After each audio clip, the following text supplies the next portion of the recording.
Merci. Donc, Erev Tov. Nous avons un dernier passage encore qui concerne le Korban Pessah. Après, on reviendra au Chametz et à la Matzah. Donc, je rappelle le verset sur lequel on travaille depuis longtemps maintenant.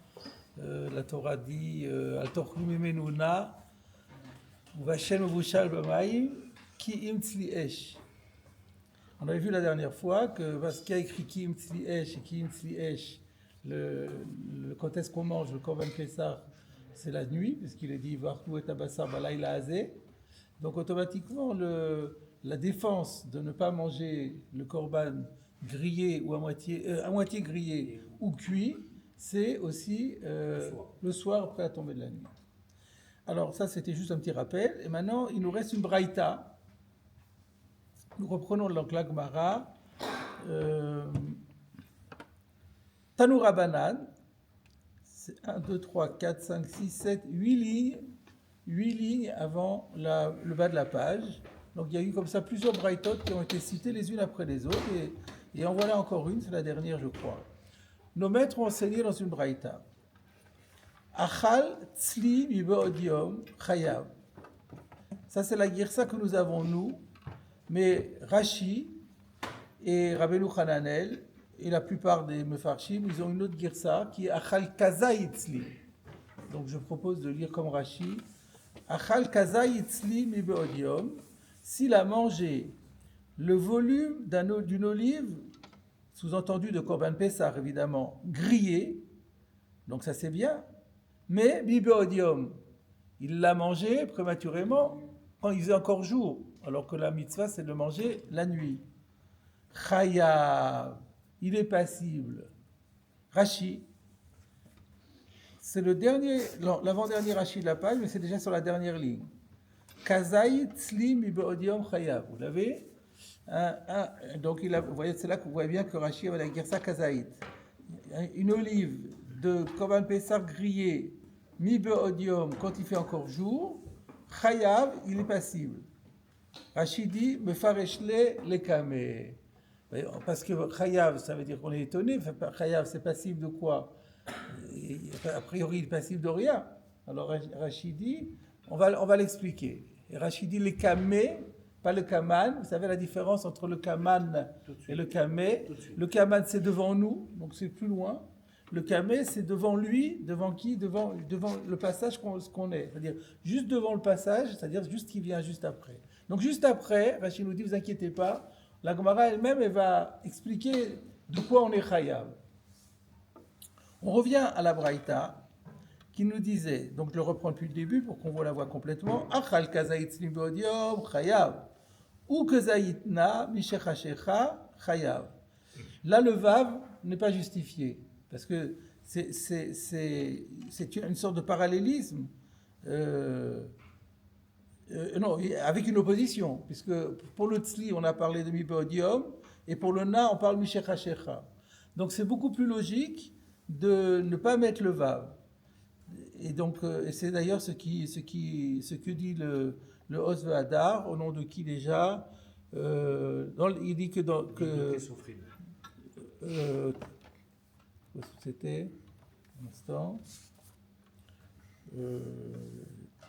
Kezaïtna Gimel Kitveyat Kazayit Vechenu Yachar Digduke Sofrim. Donc dans les manuscrits, il y a écrit Kazaït et le Digduke Sofrim qui est toujours très daïkan et qui dit c'est beaucoup plus logique de dire comme ça. Pourquoi? Parce que comme ça on voit bien l'opposition. Kazaït, Kazaït. Donc je vais le relire comme ça. Achal Kazaït slimi beodiom chayav. Kazaït na mishechashecha chayav. Donc c'est parallèle, complètement parallèle. Donc dans les deux cas, il y a un chiyuv. Dans un cas, on parle de griller quand il fait encore jour, et dans la deuxième partie, on parle de na, qui est parfaitement grillé, une fois la nuit tombée.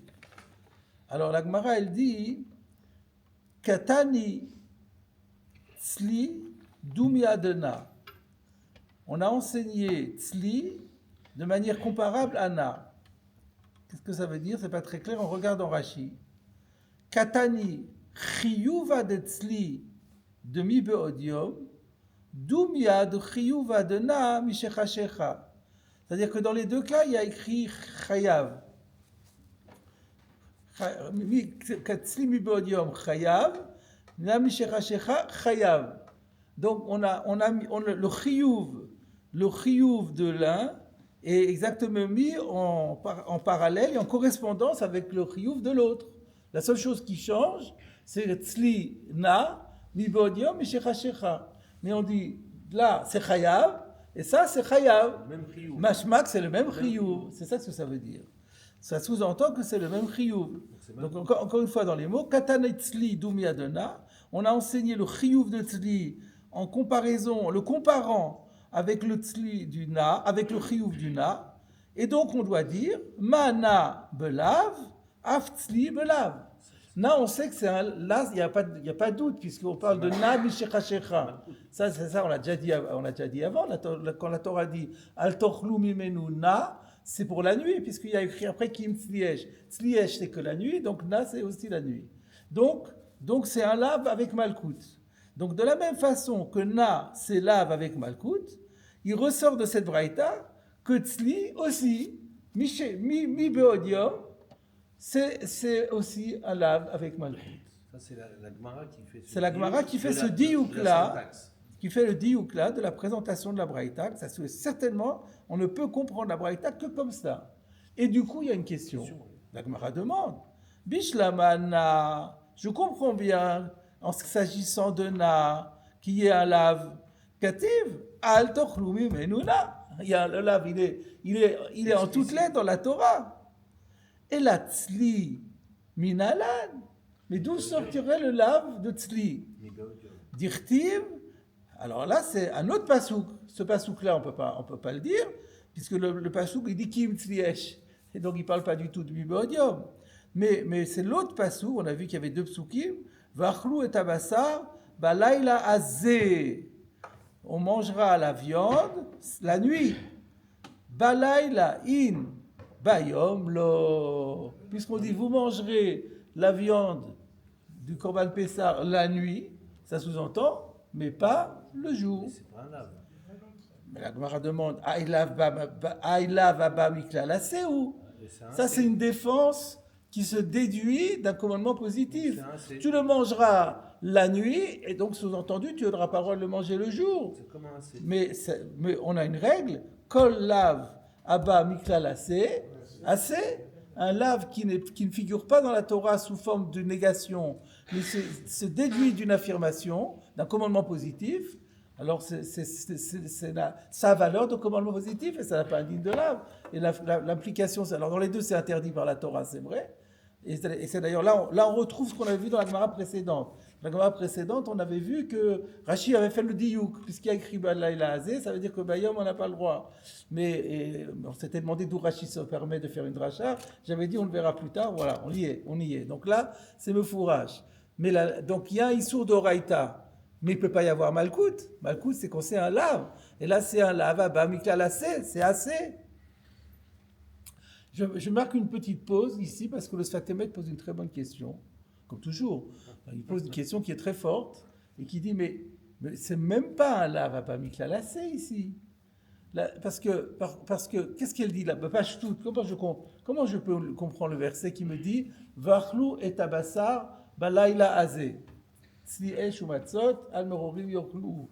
On mangera le korban la nuit. Qu'est-ce que je peux en déduire? C'est que si je ne le mange pas la nuit, eh ben il n'y a pas de mitzvah. La mitzvah, c'est la nuit. La mitzvah, c'est la nuit. Avant la nuit, il n'y a pas de mitzvah. Mais il n'y a pas. Comment je peux dire que je déduis et donc on n'a pas le droit le jour? Il n'y a pas écrit qu'on n'a pas le droit le jour. Il y a écrit que le jour, il n'y a pas de mitzvah. Mais d'où on tire le issour? Même un lave Abba Mikla Lassé, il n'y a pas ici. C'est ça ce qu'il dit. Le assez, il est là, vous le mangerez la nuit. Mais de là à déduire, et vous n'avez pas le droit de le manger le jour, mais non. Il n'y a pas de mitzvah de manger le jour. Mais si je le mange le jour, ben, je n'ai pas fait de mitzvah, mais je n'ai pas fait de la vera non plus. Voilà la question que soulève le Sfatemet, c'est une question. Manger le soir, on le sait déjà, puisqu'il y a marqué le notar, tu ne pourras pas en laisser. Du Korban Pessah, donc ça, il faut le manger. Donc là, ici, c'est un hito, un verset en plus, là. Non. Non, pourquoi? Un notaire, c'est ce qui va rester le matin. Oui, mais Ça veut pas dire pour- interdiction. ça veut pas dire Nous pour interdit autant. Alto tirum imenu ad boker. Voilà. C'est-à-dire que tu dois le manger le soir. L'autotiru menu ad bokeh, voilà pas. Non, c'est pourquoi ça pourrait être. Je peux le manger en journée et aussi éventuellement le soir, la veille. L'essentiel, c'est pas qu'il en reste plus le matin. Là, ils ont dit non, la mitzvah, c'est que le soir. Il y aurait écrit l'autotiru menu ad bokeh. Pour moi, j'ai le droit de faire tout quand on veut. Donc voilà la question. Comment la Gemara est en train de dire c'est un lavaba miklalacé, assez, c'est pas un lave. Mais même ça, c'est pas. Même de Issour, on ne devrait pas faire. Donc voilà la question du Satémet. Il va répondre en fonction de la suite. Donc je ne peux pas traiter la réponse maintenant, mais je voulais déjà qu'on prenne conscience de la question. Alors on revient à la Gemara. Et la Gemara, donc, elle dit qu'est-ce qu'on va répondre à cette question-là? Comment est-ce que la Braïta peut dire sous-entendre qu'il y a lave avec Malkout, alors que disons qu'au maximum, ça peut être un lave à Bamiklalacé. Amar, Rafrizda répond, Hamani Rabbi Yudahi. Là, cette Braïta-là a un auteur spécial, c'est Rabbi Yuda. Et alors? Alors Rashi va nous aider déjà parce qu'en fait on aurait compris en voyant la suite, mais pour qu'on comprenne de manière plus fluide la suite, Rashi va anticiper, comme il le fait souvent, et va nous dire quelle est la chita particulière de Rabbi Yehuda qui va faire qu'on a répondu à la question. Donc on passe à la page, même Bet Amoud Aleph, premier Rashi de la page, Rabbi Yehudaï de Hamar, Lav Abba Mikelal les morts, Lavhu. Quand il y a un lave qui se déduit, non pas d'un assez, mais du fait qu'il y a écrit le mot les morts, c'est un lave. Alors ça, il faut évidemment qu'on comprenne qu'est-ce que ça veut dire, comment les morts veut dire un lave, et quoi. Alors dans toute la Torah, il y a écrit les morts, à tous les 4 versets, on trouve les morts, alors il y a un lave partout. Bon, ça à vérifier, mais en tout cas, on est en train de nous dire qu'on comprend ici, que parce que quelque part dans cette paracha il y a écrit les morts, les morts vient dire qu'il y a un lave. Et c'est comme ça que la Braïta a dit qu'il y a un lave. Donc c'est quelque chose de tout à fait nouveau qu'on découvre. Alors on va avoir le makor de ça. De Tanya, c'est une Braïta qui est donc enseignée dans Tumura. Après, parce que c'est le contexte, c'est plutôt les korbanot, c'est dans le Seder Kochim. Alors, qu'est-ce qu'il y a? Donc, la Braïta commence par la citation d'un verset dans Parashat Emor. Shor Vassé, les bœufs ou les taureaux, ainsi que les agneaux. Saroua Vekalut, qui est soit Saroua, soit Kalut, je ne traduis pas encore parce que c'est des mots compliqués, Rashi va venir à notre aide. Nedava Taaseoto, tu pourras le faire, Nedava. Ça aussi, je ne traduis pas. Alors, on va déjà voir dans Rashi l'explication de ces mots. Saroua, hu she'achat me'enav gedola v'achat ktana. On dirait en français, il a un œil plus grand que l'autre. V'chen sharevarim. Mais en fait, Saroua, c'est pas que sur les yeux. Il a un membre, pour les membres qui vont par deux dans le corps, dans l'organisme, il a, ou peut-être même d'ailleurs par 4, je ne sais pas. En tout cas, il en a un, parce qu'il y a les 4 pattes par exemple, il en a une qui est plus grande que l'autre. Ça s'appelle Saroua. Ça constitue un défaut. C'est un défaut. Et vous savez que les animaux qui sont affublés d'un défaut, on ne peut pas les offrir comme korban. Et ça, c'est pour Saroua. Et quant à Kalut, chez Parsotav, Kelutot. Alors, Parsotav, c'est quoi? C'est les sabots. On sait que pour qu'un animal soit cachère, il faut qu'il ait le sabot fendu. Donc, Kalut, ça veut dire qu'il n'a pas le sabot fendu, il est fermé. Le sabot est fermé. C'est encore une fois un mot. Alors, le Pasuk dit Nedava Taseoto. Qu'est-ce que ça veut dire, Nedava Taseoto? Alors, la suite du Pasuk, c'est que vous ayez le verset en entier, ou le Neder lo yeratse. Ça, c'est la fin du Pasuk. La Torah oppose Nedava à Neder. Nedava Taseoto. Donc, en d'autres termes, un animal qui est Balmoum, qui est affublé d'un défaut, tu peux le faire avec une Nedava, mais pas un Neder. Alors, qu'est-ce que c'est qu'une dava et un neder? Alors, en général, on sait ce que c'est. En général, on dit que la différence entre un dava et un neder, tous les deux, c'est des corbanotes, c'est quand on fait un vœu. Il y a deux manières de faire le vœu. Soit je dis, je m'engage à offrir un animal en holocauste, ça s'appelle un neder. Soit je prends un animal devant moi et je dis, cet animal-là, j'en fais un holocauste. Arezu ola. Donc la différence en hébreu, alay ola ou arezu ola. Mais les deux, ça va après c'est fait pour être offert sur l'autel. Donc si on disait comme ça, le davat aseoto, ça veut dire qu'on pourrait l'offrir sur l'autel, en disant arezu ola, je pourrais l'offrir sur l'autel. Mais c'est très étonnant. Alors Rachid nous dit non, c'est pas ça du tout. Ici, le mot nedava n'a pas le sens qu'on connaît habituellement, c'est un autre sens. Alors regardez Rachid, nedava taseoto, ledama akdisheu, le bedek habayit. Tu ne peux le consacrer que par rapport à sa valeur, pas le corps même. Le corps même de l'animal, tu ne peux pas le consacrer par rapport à l'offrir sur l'autel. Tu peux simplement consacrer le corps par rapport à sa valeur. Le bedek habayit, ça servira uniquement, le bedek habayit, à l'entretien du temple. C'est-à-dire, pas pour l'offrir sur l'autel. Vous allez me dire, mais comment l'animal il peut servir à l'entretien du temple? Eh bien, on le vend. On reçoit de l'argent à la place. La kedusha, qui était la sainteté de l'animal, va être transférée sur l'argent.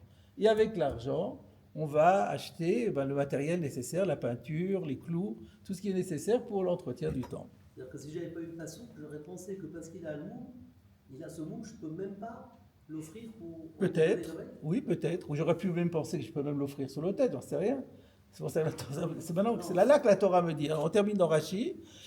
Ou le neder, le ha'alot korban, lo yeratse. Et c'est pour ça que là, la Torah veut me dire deux choses.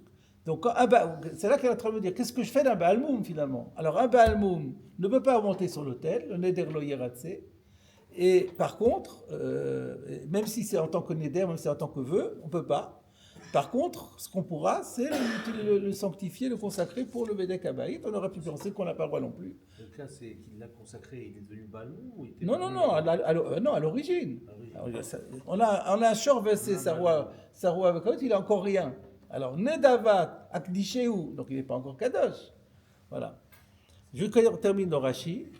Rashi va introduire la suite. Vekatav auto. Il y a le mot auto est en trop. Puisqu'il y a écrit Nedava, Taase Oto. Ce n'était pas la peine. Shor Vase Sarwa Vekalut, Nedava Taase. Le Neder Lo Yeratse. C'est tout. On comprend le Oto. Le Oto, il est superflu. Katav Oto. Alors pourquoi? On va faire la dracha. Oto Baal Moum, Atamatpis Lekdushat Bedek Habayit.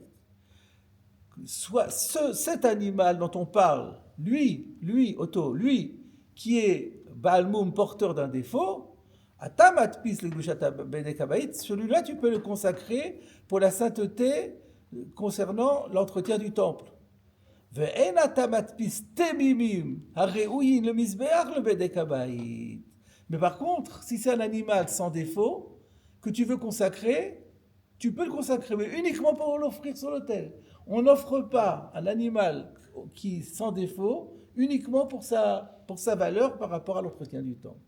Voilà ce qu'on déduit dans l'apprendre de ce verset.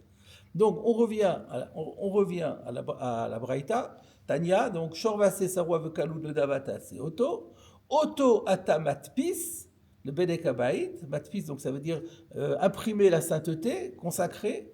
Donc celui-là qui est porteur d'un défaut, tu peux le consacrer à l'entretien du temple. I ata matpis, ici I ça veut dire comme N, c'est la négation, comme Yefchar. I ata matpis temimim le bedek habayit, tu n'as pas le droit de le consacrer, tu n'as pas la possibilité d'ailleurs de consacrer tmimim, les animaux qui sont sans défaut, le bedek habayit pour l'entretien du temple. Jusque-là, tout va bien. Et là, il y a le chidouche. Mikal amrou, d'ici nos chachamim m'ont enseigné, kol amatpis temimim, le vedek habayit, au verbe assez. On apprend de ce verset que quiconque consacre un animal sans défaut que pour l'entretien du temple, eh ben, il transgresse un commandement positif. C'est quoi le commandement positif? C'est Oto atabatpis ve iata. Et ça, c'est donc un lave abba miklalase, en fait. C'est un lave abba miklalase. Eli est là, be'ase. Donc, je ne sais jusqu'à présent, à partir de ce qu'on a dit, je ne peux déduire qu'il y a une avera envers be'ase. D'ailleurs, il a dit, envers be'ase, il transgresse le assez. Eli est là, be'ase. Je sais seulement à ce stade qu'il va transgresser un assez. Est-ce qu'il y a un Rashi là-dessus? Non. Alors, je continue la Gemara. Belota ase minayin. D'où je sais qu'il va transgresser, donc quelqu'un qui consacrerait un animal sans défaut pour l'entretien du temple, d'où je sais que non seulement il transgresse un assez, il va transgresser aussi un lave, donc il aura les deux. Talmud Lomar, Vaidaber Hashem el Moshe lemor.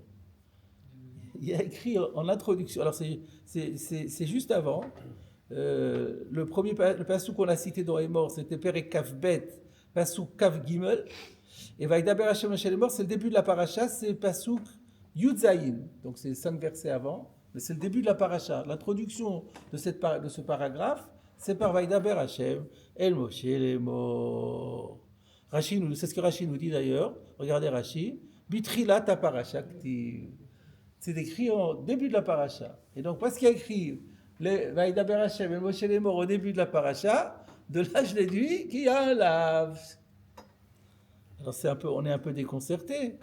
Alors, on regarde la suite. Alors, où est-ce que je reprends? Talmud Lomar, Vaidaber Hashem el Moshe lemor, limed al kol parasha kula. Limed al kol parasha kula. Ce lemor qui est dit en introduction à la paracha, eh bien, il vaut pour toute la paracha kula. Et il me dit que tout ce qui a écrit dans cette paracha, Yebelotase. Donc, tous les interdits qu'on va trouver dans cette paracha, ils seront d'office concernés par un lotase. Dit vrai, Rabbi Yehuda. Ça, c'est ça, voilà Rabbi Yehuda. C'est ça le chidouche de Rabbi Yehuda. Donc, pour Rabbi Yehuda, a priori, donc, on a un théorème. On verra dans Tosot encore qui va le clarifier, mais le préciser. Le théorème, c'est que dans toute paracha, vous avez Vaidaber Hashem el Moshe lemor, et la suite, ben, il y aura toujours tout ce qui est écrit dedans, ça sera concerné par des laves. Incroyable, hein? Alors, je vous dis tout de suite, la halakha n'est pas comme ça. Donc c'est juste pour une curiosité, quoi. On avait une braïta, maintenant. Donc d'après Rabbi Yehuda, alors c'est logique de dire aussi que, effectivement, si on admet qu'on avait un lave abba miklalase par rapport à Tzli Mibeodium, parce qu'il y a écrit Barkot Abassa Vatzli, si on admet que, on résout la question du Satémet, on dit que c'est un lave abba miklalase, alors ce lave abba miklalase, il va aussi être un lave, puisqu'il y a écrit les morts au début de la paracha, comme on verra dans Rashi. Pardon? L'explication, c'est l'insistance du passouk. On va regarder la suite. Amarlo Rabbi le Bar Kapara. Rabbi demande à Bar Kapara. Maï mashma. Alors, ce n'est pas exactement votre question, mais vous avez raison de dire. En fait, le mot les morts, il est toujours en trop. D'abord, Hachem, Hachem les morts. Ça sert de dire ça. Donc, chaque fois, on peut se demander pourquoi la Torah me dit les morts. On en parlera. Mais en tout cas, donc, là, apparemment, selon Rabbi Yehuda, le lémor, il est venu me dire ça. Mais la question de Rabbi Bar Kapara, c'est mais comment je vois dans le mot lémor qu'il y a un lave? Lémor, ça veut dire en disant, ou pour qu'ils disent. C'est tout. C'est ça la question que Rabbi, c'est pas n'importe qui pose la question à Bar Kapara. Maï mashma, comment ça ressort des mots? Amarlo, Bar Kapara lui a donné la réponse. D'abord, parce qu'à la limite, j'ai l'impression que même quand il a posé la question, il ne savait pas encore que c'était du mot les morts. Parce que dans la Braïta, il a seulement écrit Vaidaber Hashem Moshe les morts. Alors Rabbi dit dans Vaidaber Hashem Moshe les morts, je vois. Comment je vois de Vaidaber Hashem Moshe les morts? Dis-moi que c'est toute la phrase, mais comment je vois dans cette phrase?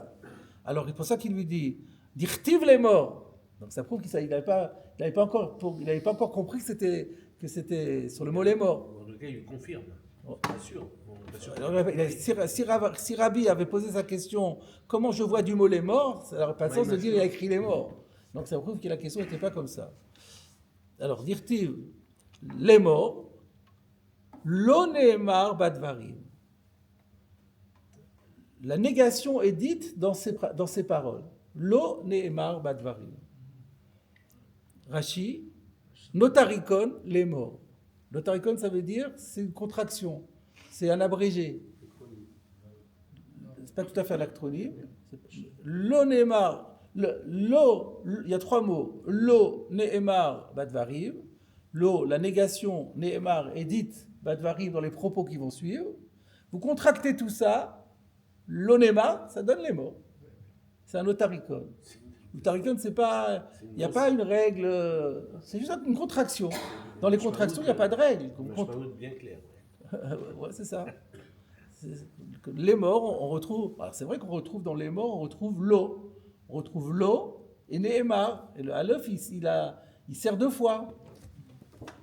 L'eau Amar. Les morts, on aurait l'eau Amar ou l'eau Nehemar. Ça, c'est la réponse de Bar Kapara. Berav Amré. Alors Berav, eux, ils disent pas exactement ça. Ils disent les morts, lave et mort. Alors, j'ai l'impression qu'il veut garder la forme, la prononciation. Parce que là, il a transformé le lémor en lo ne'emar. C'est loin. Là, il dit lave et mort. Dit lave. Alors, ça veut dire quoi, la lave et mort? Est-ce qu'il y a un Rashi? Oui. Lave et mort. Et mort la haine, sheyesh isur lave badvarim. Dis-leur, donc, Vaïdaber Hashem el Moshe, les morts. Dieu dit à Moshe, dis-leur, lave ou l'eau est mort. L'eau est mort. Vaïdaber Hashem el Moshe, Dieu dit à Moshe, 2 points. Dis-leur l'eau. Dis-leur que tout ce qui va suivre est concerné par l'eau. Yesh isur lav badvarim. Et Rachid dit, alors maintenant, ça c'était là-bas. Alors comment, et chez nous, où est-ce qu'il y a écrit les morts? Rachid nous dit, Vach Hagabe Pesach. Tout ce qu'on a amené ici, c'était pour expliquer la braïta de Korban Pesach. Ici, à propos du Korban Pesach, où est-ce qu'il y a écrit les morts? Namiktiv. Oui, c'est aussi écrit, Bitrilat Parasha. Au début de la Parasha, Vayomer Hashem en Moshe vel Aaron les morts. Vous savez que c'est quel Parasha il s'agit? Achodesh Azelachem. C'est le grand, toute la Parasha de Parashat Achodesh, qu'on lit dans Parashat Achodesh, dans Parashat Bo, ça commence par Vaïdaber Hashem el Moshe vel Aaron les morts. Achodesh Azelachem, Rosh Chodashim, Rishonu Lachem, Chodesh Hashana, Dabru el Bnei Israël les morts. Il y a un deuxième les morts, mais là, celui-là, on n'en parle pas, parce que Rashi s'est dit, puisqu'il faut que ce soit pour Recha Parasha, il a mis le premier. On avait un deuxième les morts à disposition au cas où.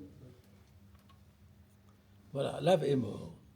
Alors, on peut se poser la question de savoir quel est le débat entre Bar Kapara et Berav. Alors, le Chochmat Shlomo explique que de Berav veut dire que Akadosh Baruch Hu Amar le Moshe est mort la haine l'Israël sheyesh lav b'chol advarim amurim. Donc je comprends que ce qu'il a dit, la seule différence, c'est que pour Berav, c'est un ordre qu'Akadosh Baruch Hu donne à Moshe de dire à Israël, et pour Rabbi, c'est simplement la présentation de la paracha. Lav ne'emar badvarim, c'est impersonnel. Alors moi j'avais dit que ce qui a poussé Berav, c'est pour garder la ponctuation, la vocalisation plus exactement. Mais ça peut être aussi autre chose.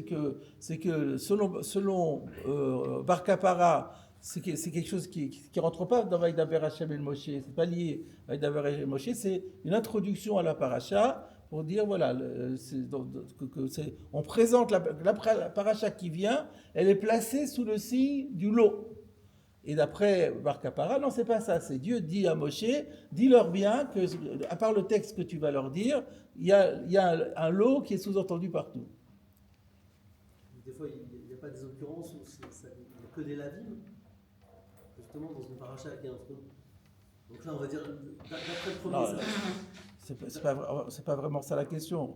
Mais d'abord, je vous propose, pour rester sur ça, Bar Kapara, procédons par ordre, Bar Kapara et Berav, on a vu l'explication de Rashi. Regardez Rabbeinu Hananel. Amar Afrizda, Zu Abraïta, le Rabbi Udahi, de Tanya, Veshor Vase Sarwa Vekalun, le Davat Aseoto, Perouche, Oto Sheubal Moum, Atamat Piso, le Dava, le Bedek Habayit, Vehi Ata Matpis Temimim, le Bedek Habayit, et là, le Neder Matpis Temimim. Bon, jusque-là, il n'y a rien de spécial.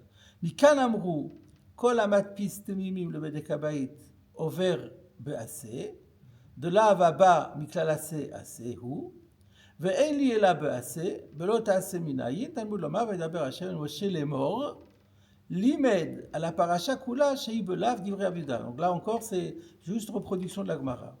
En fait, c'est la suite qui va nous intéresser. Amarle Rabbi le Bar Kapara, Ve'echan Atamotse, Beze Apasuk, Lav. Donc déjà, j'ai une confirmation que la question, il a compris la question comme j'ai dit. Il n'a pas demandé la question sur le mot les morts. Il était plus vague. Il a dit où tu le trouves dans ce pasouk un lave. Réponse de Bar Kapara. Amarle dirtiv les morts. Alors regardez ce qu'il dit. Lo yumru de varim. Yumru c'est le hamir. Hamer yamir. Ça veut dire changer comme moumar. Tu n'as pas le droit de changer quoi que ce soit à ce qui est écrit ici. Lo yumru advarim. Voilà les règles et on n'a pas le droit de les modifier. Mikan lamadnu kol ameimar mima shekatu. Donc voilà comment on comprend que quiconque va modifier quelque chose par rapport à ce qui est écrit va filou assez, même si c'est un assez, au verbe lave. Sheare hemir. Donc dès qu'on modifie quelque chose par rapport au règlement qui figure, ça tombe sous le coup d'un lave. Ça c'est pour Bar Kapara. C'est un peu différent de Rashi quand même. C'est pas Rashi avait dit notarikon de lav neymar bedvarim. Il y a juste un lave. Nous on l'avait compris d'après Rashi. Il y a un lave qui est dit dans ce contexte. Lui c'est plus élégant, plus littéraire. Le lave ça veut dire vous n'avez rien le droit de changer. D'accord? C'est bizarre, c'est dans la Gemara, on disait le Neymar, le Varim. Ouais. La Gemara n'a pas utilisé la racine, le Hamir. Ah oui, d'accord. D'où il a sorti ça? Amarle dirtiv les morts, lo yumru dvarim. Est-ce qu'il avait une autre girsa?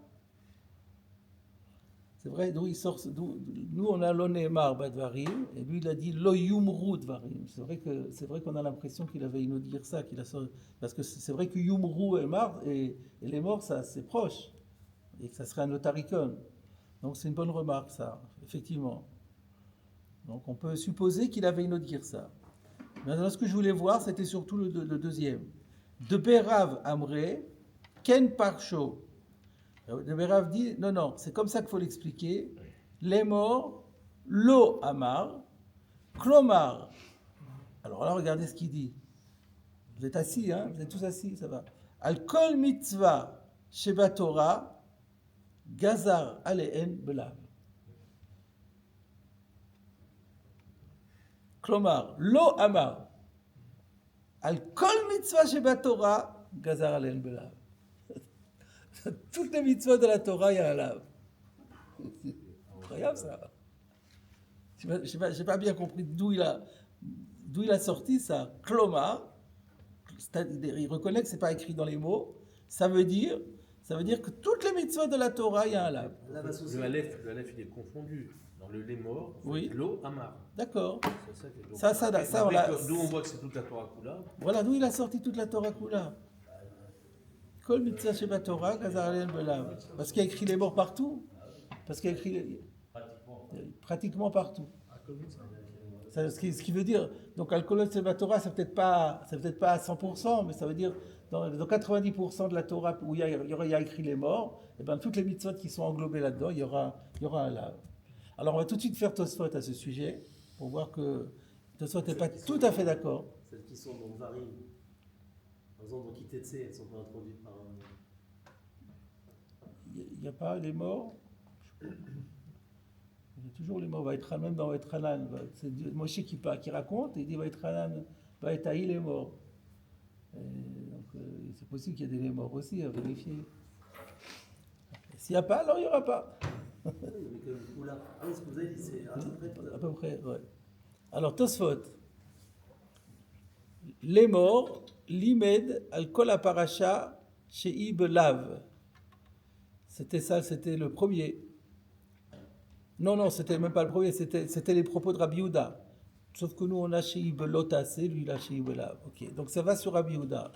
Niré le riz pense, d'aïnou dafka ba'anach dvarim de idbeula baba miklalase. Aval sha'ar dvarim lo. Donc lui, il pense que c'est pas tout, c'est pas un lave partout. C'est un lave que là où on trouvera un lave à Bamiklalase, alors ce lave à Bamiklalase, il faudra le renforcer en faisant un lave. Ça n'ira pas plus loin. Parce que ça lui paraît quand même très dur de dire que on va avoir, je sais pas, une multiplicité de lavines avec toutes les règles de la Torah. Alors tous les AC deviendront aussi des lavines. Et c'est vraiment... on n'aura plus 248 lavines et 365 lotacées, on aura 613 lotacées. Ça n'a pas dérangé Rabbi Yochanan. Pardon? Ça n'a pas dérangé Rabbi Yochanan. C'est ce que je voulais vous montrer, qu'il y a apparemment une marloquette. Niré le riz, hein, le riz n'est pas... C'est Svara. Je la comprends aussi, cette Svara, parce que ça paraît tellement fou. Tellement énorme déjà. Tellement énorme. Alors, déjà, ça c'est beaucoup, alors n'en rajoutons pas. Mais bon, Rabbi Yochanan, il a peut-être une autre tradition, je ne sais pas. Voilà, bon. Donc jusque-là, est-ce qu'il y a une question encore? Donc on a tout compris, tout expliqué. Et la seule chose, donc maintenant, on peut revenir à la question du Sfat Emet. C'est-à-dire, donc en résumé, on a dit que la Braïta, notre Braïta, qui disait qu'il y avait quelqu'un qui mangeait de Korban Pessar Tzli Mi Beodio, il est ouvert Belav. Pourquoi? Parce qu'il a écrit Vachlou et Abassa Valaïla Zé Tzli Yeshumatzot, Valaïla Zé Velo Mi Beodio. Donc c'est un lave à Miklalase, et comme il écrit les morts transforment le lave à Miklalase en lave. C'est ça, c'est le résumé de la Gemara. Le Satémet a demandé, mais il n'y a pas un lave à Miklalase ici. Il y a écrit qu'il y a une mitzvah la nuit, et qu'il y a le jour, il n'y a pas de mitzvah. Mais où est-ce qu'il y a écrit un issour de faire le jour? À part si vous dites comme le riz, il n'y a pas de problème. Pardon? À part si vous dites comme le riz, il n'y a pas de problème. Pourquoi? Parce que la question, c'est qu'il n'y a pas Il n'y a pas de lave issour. à Miklalase. Peu importe. Il n'y a que le riz qui dit qu'il faut qu'il y ait un lave à Mais il faut... Mais sans le riz, dès qu'il y a Mais les la morts, Gemara n'a pas dit ça. La Gemara a dit lave à Miklalase. Elle l'a dit, les mots. Donc ça reste une difficulté sur le lachon de la Gemara. Le Azé, il sert à quoi? Parce qu'apparemment, on se sert que de l'Aïla pour dire l'Aïla, oui, pour le sourd le jour. Et le Azé, c'est. Il fallait bien le dire, sinon on aurait pu penser que c'était 3 nuits plus tard. Pendant tout ça. Alors, une fois que j'ai l'Aïla Azé, Oui. c'est justement pour m'apprendre que c'est la nuit de Pessah, c'est pas une autre nuit. Mais non, mais pourquoi le fait qu'il y ait écrit Laïla Azé, ça prouve, donc ça doit être cette date-là, le 15 Nissan, et que la nuit. Eh ben oui. Ah, ça c'est une idée qui va venir, effectivement. Alors je vais vous dire tout ce que dit une partie, il y a une partie qui propose, il y a un premier thérousse qui propose, et je ne vais pas le citer parce que d'abord il est compliqué, et lui-même après il dit, mais Tosfot, il y a un Tosfot quelque part qui dit le contraire de ça, donc il se rétracte lui-même, donc je ne vais pas alourdir. Alors il propose une première réponse, que d'après la Maskana, alors c'est un peu ce que vous disiez, mais c'est un peu différent aussi, donc, une fois qu'on arrive à la Maskana, on va comprendre. Parce que d'après la Maskana, Rabbi Yehuda a dit qu'on s'appuie sur le lait mort. Alors puisque on s'appuie sur le lait mort, et que le lait mort nous dit qu'il faut essayer de mettre des lavim partout où on peut, donc là, quand je vais voir le Arkouassar Balaïla Azé, et je peux faire le diouk Balaïla Azé et pas Beyom, le din de Rabbi Yehuda, puisqu'il y a écrit le lait mort va me dire, à minima, c'est un lave à Bamiklalase. Mais en fait, Mais c'est un petit peu dur parce qu'à l'époque, la Gemara n'avait pas encore Rabbi Yehuda. Elle a quand même dit que c'était un lave avec Alassé. Donc ça reste un peu difficile. Et il dit il y aurait nafkamina la halacha. Donc il dit que quand la Gemara elle a dit la vaba mikalassé, c'est juste en se basant déjà par anticipation un peu sur Rabbi Yehuda. Mais donc ça veut dire que si on ne va pas comme Rabbi Yehuda, c'est même pas la vaba mikalassé. Il dit nafkamina la halacha. Nous on fait la halacha pas comme Rabbi Yehuda. Donc du coup, il n'y a plus de issour de manger le korban Pessah avant. Donc ça serait ça d'après son pshat. Mais donc ce pshat, il est quand même très difficile, comme on l'a expliqué, parce que la Gemara à ce stade, elle l'a dit, alors qu'il n'y avait pas encore référence à Rabbi Yehuda. Et si on fait référence à Rabbi Yehuda, alors on a déjà la réponse complète. Hein. C'est un petit peu tiré par les cheveux. Alors il a donné l'autre réponse que vous allez vous proposer de dire, c'est que puisque le Pessah c'est un korban, et la mitzvah, disons que le pasuk ne me dit pas plus que la mitzvah, c'est de le manger le soir. Il n'y a pas de mitzvah de le manger avant. Alors, s'il n'y a pas de mitzvah de le manger avant, et que je le mange avant, alors je suis ouvert sur le din de Nehene Mikochim. C'est Me'ila Bekochim.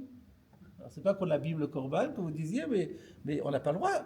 On n'a pas le droit de tirer profit d'un korban si ce n'est pas dans le cadre de ce que la Torah elle-même a autorisé. Donc la Torah dit, voilà, vous avez un korban Pessah, c'est un korban, c'est kadosh. Vous le mangez, vous avez le droit de le manger. Bien, comme beaucoup de corbanotes, on a le droit de manger les corbanotes, mais dans des règles de temps et des règles d'espace. Donc là, la règle, c'est qu'il faut le manger dans la règle du temps que le soir. Avant, il n'y avait pas de mitzvah. Mais s'il n'y a pas de mitzvah, ça devient un issour. Donc c'est le issour de Moed Be'ekdesh.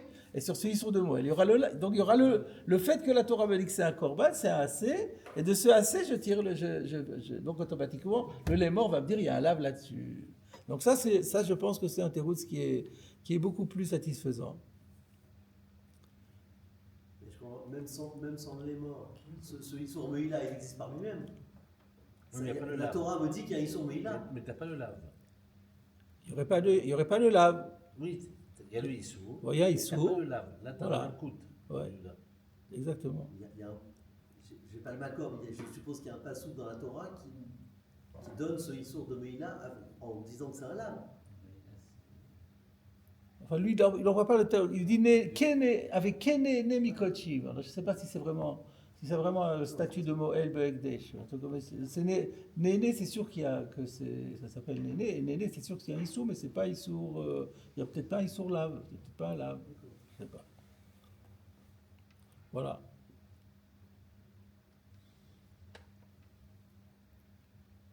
C'est ça. Voilà, donc c'est la conclusion de ce passage. Et donc on a terminé maintenant avec le Korban Pessah.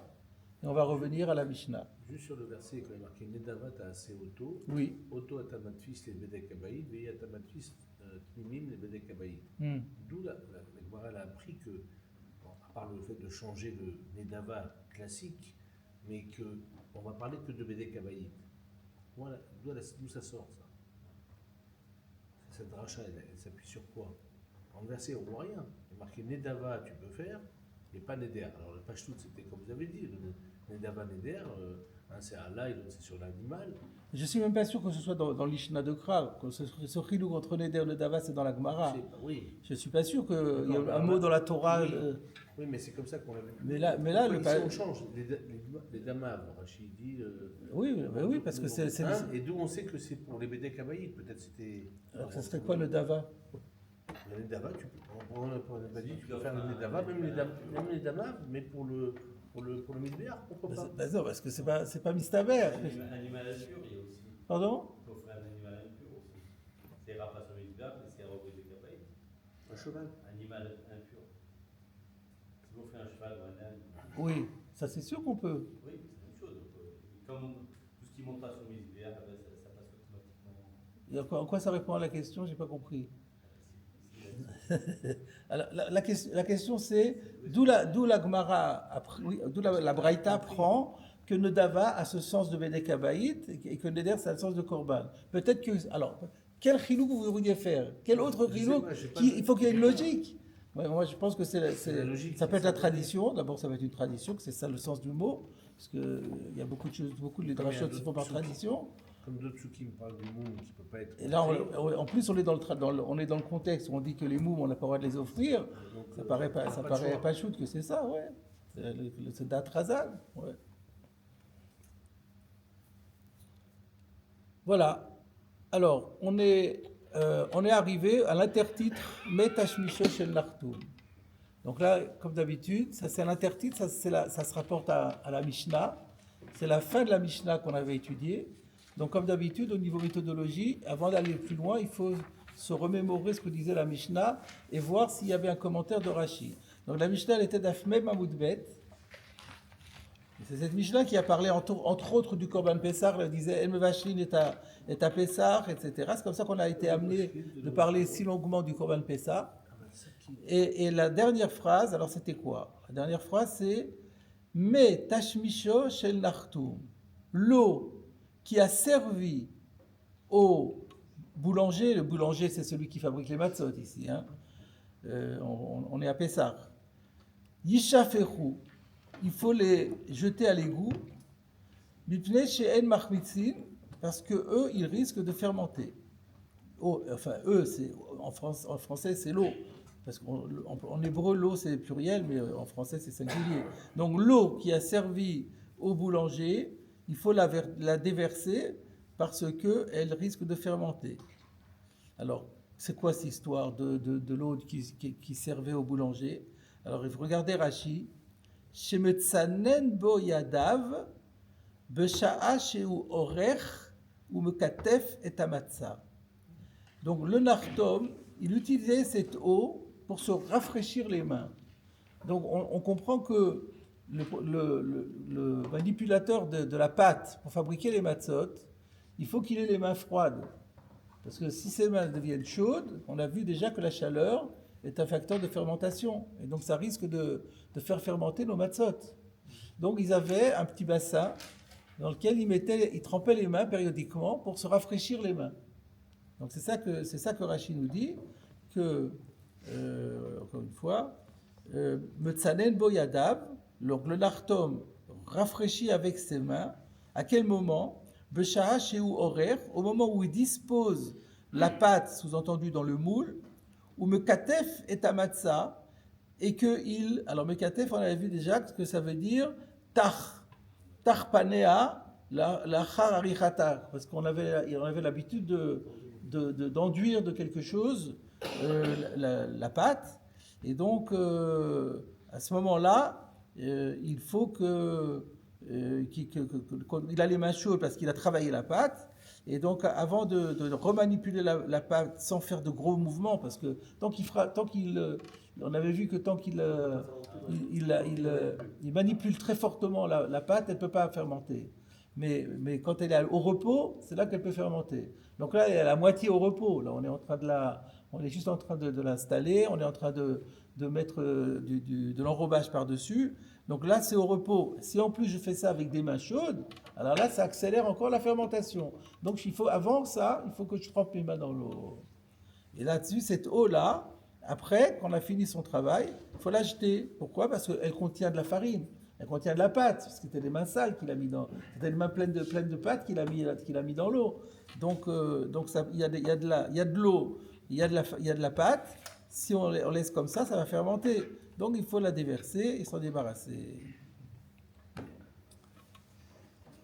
Alors surtout que toute la Mishnah parle pendant Pessah. On parle ici de fabrication pendant Pessah. Donc on ne peut pas se permettre de laisser l'eau fermenter. Si c'était avant Pessah, bon, encore que si on est dans un environnement de fabrication des matzot, on ne voudrait pas avoir de l'eau qui est fermentable, qui peut activer la fermentation. Donc voilà ce que disait la Gemara. Donc maintenant on va voir ce que disait la Mishnah, on va voir la Gemara. Si on dit que c'est parce qu'il a les mains pleines de farine, oui, c'est évident. Non, il n'a pas les mains pleines de farine, de pâte, j'ai dit. Il a de la pâte sur les mains. Il n'a pas de la farine sur les mains. Pardon, de pâte. Oui, la pâte. Oui. Donc la pâte, et je la mets dans l'eau. Oui. C'est évident que je vais faire monter. Ben oui, c'est ça. C'est pour ça qu'on dit qu'il faut l'enlever. Il C'est pour ça qu'il faut l'acheter.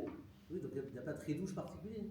Bon, on aurait pu penser, il n'y en a pas beaucoup, l'eau est froide, est-ce que je sais C'est moi, ça- peut-être une manipulation sur l'autre, ça peut encore aller. Ouais, Alors que là, à chaque manip, il Ouais. va acheter, il Ouais. va prendre de l'eau neuve. Ah non, on n'a pas dit à chaque manip, non, je pense qu'à la fin du travail. On aurait pu penser que c'est minime et qu'il y a un petit peu de pâte, et comme elle est dans l'eau, elle n'est pas à l'air. Donc quand elle est dans l'eau, on aurait pu penser que ça va. Si c'est que de la pâte, mais C'est un petit peu de pâte, des petits grains de pâte dans de l'eau froide.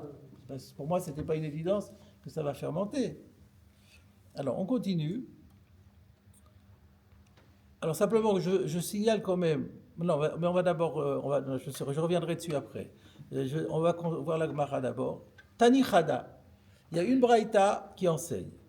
Shofrim b'makom madron. Ve'en shofrim b'makom aishborin. Quand on verse l'eau, il faut la verser sur madron, un endroit qui est madron. Alors madron, on traduit par un plan incliné, c'est-à-dire qu'en pente. Il faut que l'eau soit sur quelque chose d'incliné pour qu'elle coule et qu'elle disparaisse. Mais pas comme ishboren. Alors en général, ishboren, on traduit, c'est le contraire de madron, c'est pas sur un plan horizontal. Donc il faut que ce soit sur un plan oblique, en pente, pour que l'eau puisse écouler, mais pas sur un plateau horizontal. Rashi donne une étymologie tout à fait originale, inédite, je dirais. Regardez ce qu'il dit Rashi. Ha'ishboren, lashon shvira. L'étymologie, ça vient de shavar, qui veut dire briser. Chez mishtaber akarka, ça veut dire sur un sol qui est, je traduirai par craquelé, veyesh bekaim, si bien qu'il y a des fentes, shamayim ne'esafim, veshoim betocham. Et donc, sur un sol craquelé, vous avez des fentes à l'intérieur desquelles l'eau va s'amonceler et elle va rester stagnante dedans. Ve'en nivlaim, elle ne va pas pouvoir être absorbée dans le sol, ou machmitzin, et donc du coup, elle va fermenter. Donc, c'est-à-dire que nous, ce qu'on veut, c'est que l'eau, elle disparaisse et qu'elle rentre dans le sol et qu'on n'en parle plus. Mais pour ça, il faut que ce soit un plan incliné. Donc, par la force de gravité, ça va descendre à toute vitesse et ça va rentrer dans le sol. Mais si on a quelque chose de plat et en plus craquelé, ishboré, donc c'est pas juste horizontal d'après Rashi, mais il faut que ce soit aussi chavour. Alors là, il va y avoir des petits trous par-ci par-là, et l'eau elle va stagner par endroits, et là c'est pas bon. Parce qu'on expliquera, ça expliquera un peu le chidouche, parce que si vous dites que vous devez faire un plan incliné, si Aishboren ça veut dire un plan horizontal, incliné, c'est normal, il n'y a pas de chidouche. Je viens de dire qu'il faut un plan incliné. Ouais. Alors évidemment qu'il ne faut pas un plan plat. Non, des fois on n'aurait pas compris que ça vient exclure ça. On aurait dit qu'il faut un plan incliné. Ça peut être même un plan incliné, ce que je sais. C'est pour être précisé. Il n'y a pas marqué même. Mais regardez la Tanya Hidar. Tanya Hidar, il y a une autre braïta qui dit Shofri le Makoma Ishboren. Il y en a une autre qui dit on peut le faire le Makoma Ishboren. Donc s'il y avait écrit juste Shofri le Makoma Madron, c'était ambigu. La braïta elle dit non, je Makoma Madron et que Makoma Madron, et pas Ishboren. Parce qu'il y en a qui disent non, Ishboren ça va aussi. Les autres ils diront Madron et Ishboren. Oui, mais si, comme vous avez expliqué tout à l'heure, vous avez dit qu'il faut que ça disparaisse. Oui. Quand c'est sur un plan qui est horizontal, ça ne disparaît pas si ce n'est pas craqué. Donc c'est pour ça que... Il disparaît. Autant. Pas tout de suite. Pardon? Pas tout de suite. Il faut que ça sèche, il faut que... Non, il nivela aussi. Pourquoi quand c'est un plan incliné, il va être nivela? Rashi a dit que c'est nivela. Pourquoi ça, si c'est nivela, ça veut dire que c'est une terre meuble et que l'eau elle rentre dans le sol. Il y a pas de, on parle pas ici qu'il y a un carrelage. C'est le sol, c'est la terre. Donc quand vous avez l'eau sur la terre, elle rentre. Sauf si elle s'amoncelle, c'est ça. Alors la Gemara elle dit comment on comprend la contradiction ici? Quelle contradiction? Il y a une braïta qui dit qu'on n'a pas le droit de l'ishborel, et l'autre dit c'est son marloquette, ça veut dire. On ne sait pas. Pourquoi il y aurait une marloquette? C'est une marloquette sur le Metzimut, c'est pas possible. La Gemara demande, Lokashia, la Gemara elle dit Lokashia. C'est pas du tout, c'est ni un débat, ni une contradiction. C'est les deux braïtot vont la halacha. Seulement quoi? Ha de ne ficher. Dans un cas, on parle quand il y a beaucoup d'eau, des cavous, de sorte que quand c'est à l'horizontale, là, ça va vraiment s'amonceler et stagner. Ha de l'eau ne ficher, mais s'il n'y a pas beaucoup, l'eau cavou, ça va pas, même si c'est horizontal, même si c'est craquelé, il y a suffisamment peu d'eau pour que cette eau-là, elle finisse par disparaître complètement. Donc c'est une question de quantité. Rashi, Achigar Sinan, voilà comment il faut lire. Ha de ne ficher de kavou, ha de l'eau ne ficher de l'eau kavou. Et Rashi explique, Keshen merubot, le pluriel c'est toujours gênant, on parle de l'eau.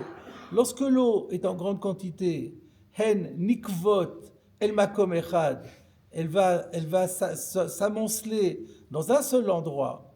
Ve'en nivlaot ma'er, et même si elle va sous-entendu finir par être absorbée, mais ça va prendre du temps, elle ne va pas rentrer rapidement sous la terre, ou machmitzot, et ça va fermenter.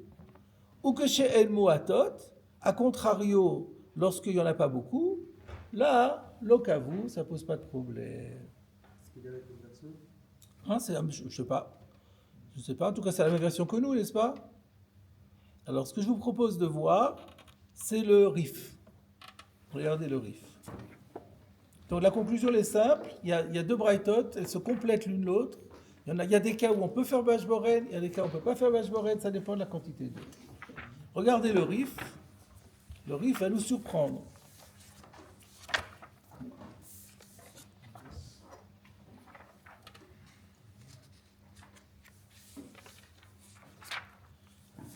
Donc c'est juste avant la fin du Pérec.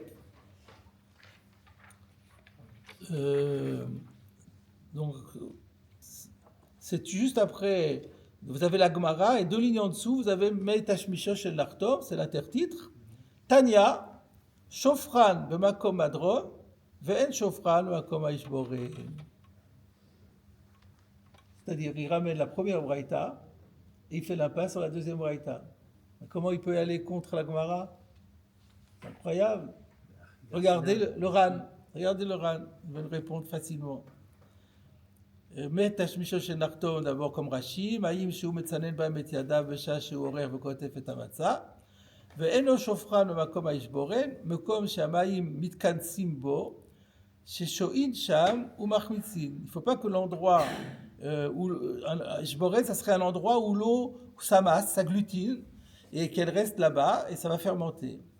ובגמרא אמרינן, dans la Gemara on a dit, דאחד דלא נפישי, que lorsqu'il n'y en a pas beaucoup, אף שופכן במקום הישבורן, qu'on a le droit de le faire, même במקום הישבורן, s'il n'y en a pas beaucoup. Ou mishum de lo kimlan bekama mikre nefiché ishmita rav alfa sizal. Et parce que nous n'avons pas reçu la tradition pour savoir qu'est-ce qui s'appelle beaucoup d'eau, c'est pas permis, un peu d'eau c'est permis. Mais c'est combien de centilitres, combien de litres? C'est pas écrit, donc on ne sait pas.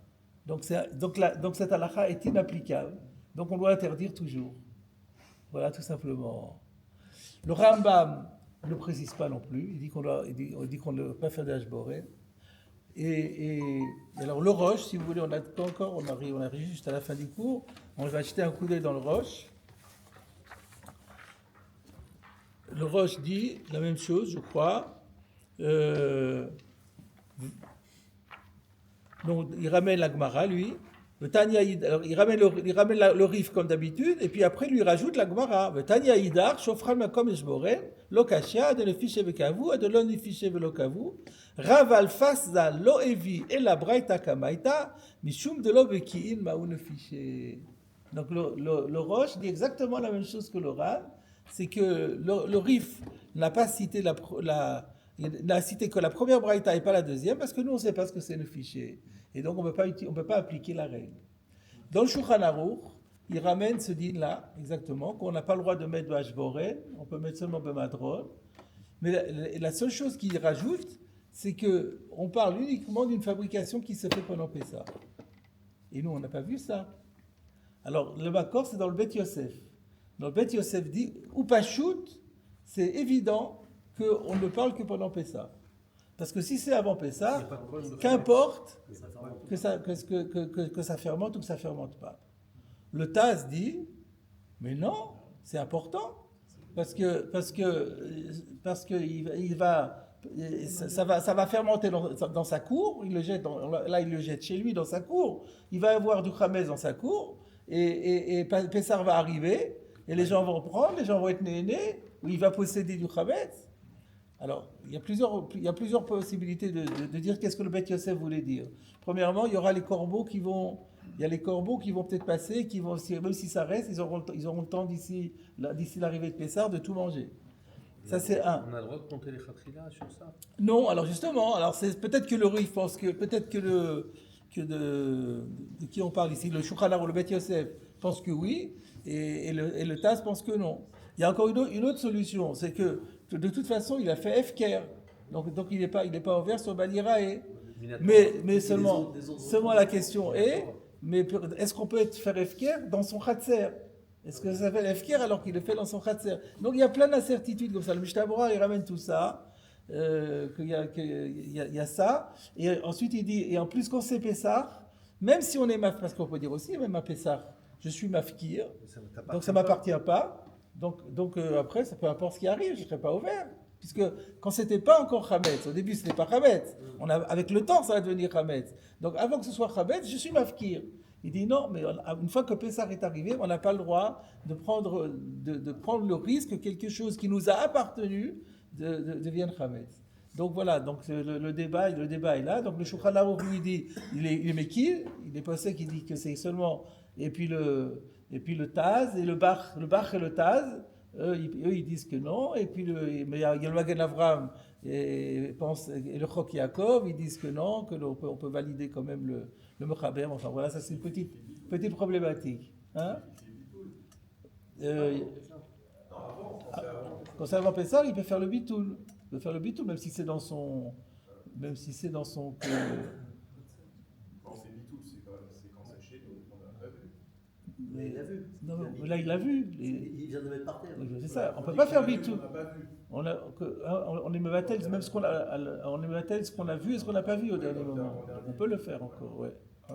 Ouais, il pourrait faire bitoul, ça serait aussi ça. Mais il n'a pas l'air de dire qu'il faut faire bitoul. Voilà, bon, c'est juste un petit détail, on va s'arrêter là. Le